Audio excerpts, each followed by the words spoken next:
Welcome to BigCountryPreps.com. I'm Evan Wren, and this is our Countdown to Two-A-Days series, our daily look at an area football team and the key questions we're going to be answering about that team in our August 17th preseason football preview here at Big Country Preps. I'm with my partner, Dan Youngblood, via Zoom. And tonight, Dan, we're talking about the Winters Blizzards. Yeah, I think this is kind of an interesting team, the Winters Blizzards, this year. Obviously, they had a tough season last year, finishing just 2-7 and going winless in district. But they returned 14 lettermen from that group, including 7 starters on both sides of the football.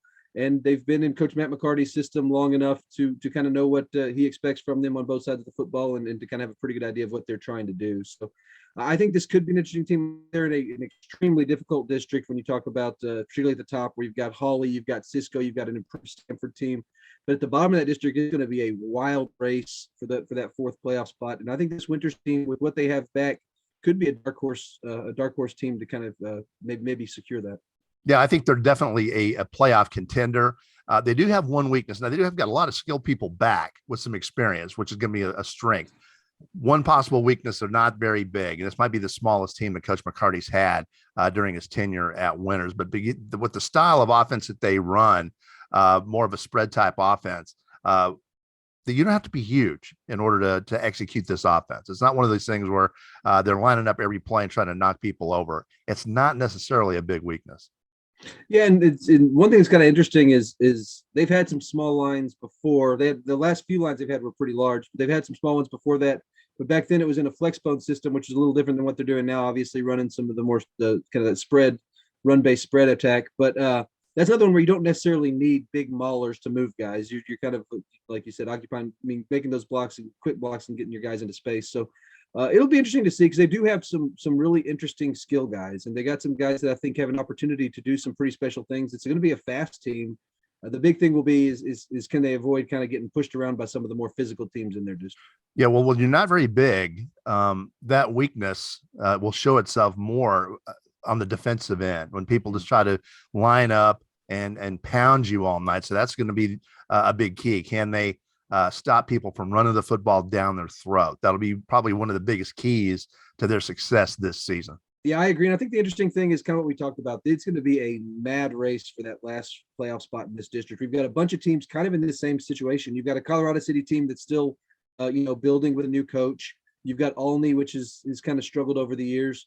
And then you've got an Anson team that'll probably be rebuilding also with the new coach. So Winters is going to be in that mix there with those 4 teams for that last playoff spot.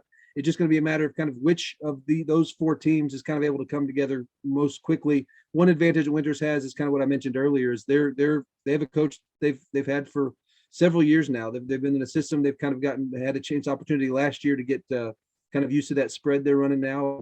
And I think that they'll maybe have the shortest learning curve. The question will be, do they have the talent this year and the depth this year to do what they want to do as far as getting to the playoffs? But I think that they've got some kids who have done some nice things for them in the past. It's just going to be an opportunity for those kids to kind of step into leadership roles and in expanded roles. All right, let's take a quick look at the winter schedule for 2022. Man, it's hard to believe that we're in 2022. I'm getting old. Anyway, winter schedule. They open up with Cross Plains at home on August 26th, and they travel to El Dorado on September the 2nd. Another road trip to San Angelo TLCA will follow on the 9th, followed by a home date with Miles on the 16th of September before jumping into district. And then once they hit district, they open with a big game at Stanford. That'll be a tough one with what we expect Stanford to have this year. And then they host Cisco, another very tough matchup, before they go to Anson, have Hawley visit them, go to Colorado City, and close out with a home game against Olney. So looking at the schedule really from top to bottom, both in the non-district and district, I think it's kind of a nice mix of tough games against teams you expect to be, challenges for them, and other games that I think are going to be an opportunity to get some wins and to get some momentum. And I think that's going to be important for this team in particular, just because they did have a tough year last year and they had a lot of injuries. If they can stay healthy, maybe get a few wins in non-district, win the games they need to win in district to kind of keep themselves in the race, it'll be an interesting year for Winters.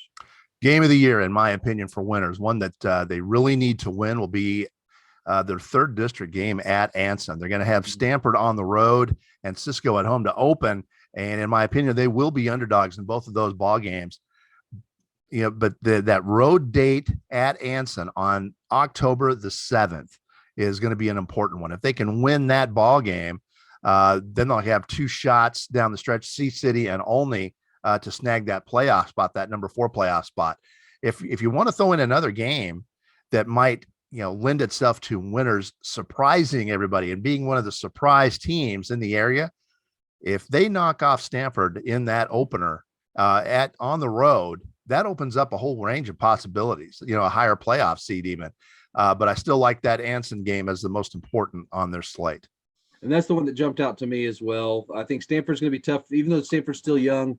They've got a lot of good young talent. Cisco and Holly, I think, are just a step above everybody in that district this year. Yes, which is not saying anything against anyone. Those are both state contenders. But that Anson game on October 7th was the one that kind of jumped out at me as well, because the first 3 of those first 4 games are so difficult.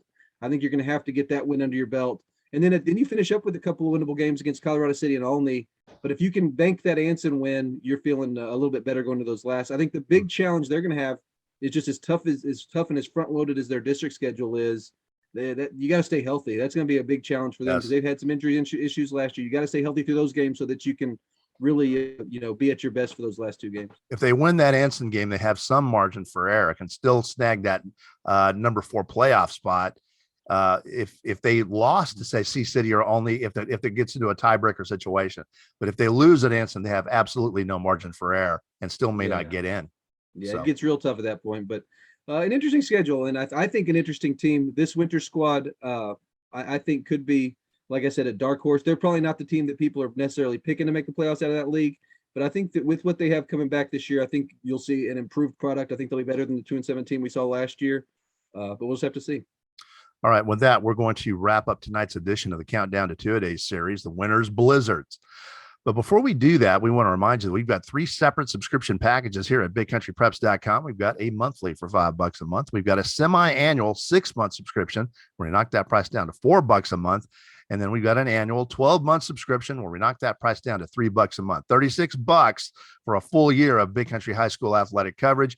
And inflation or not, we haven't raised our price. We'd also like to remind you, before we end this episode of our Countdown series, to be on the lookout for our August 17th preseason football preview. There's going to be a ton of area football content. You will not want to miss that. In the meantime, thank you for joining us for this episode of our Countdown to Two-A-Days series. And make sure you join us again tomorrow when we will be highlighting the Bangs Dragons here at bigcountrypreps.com.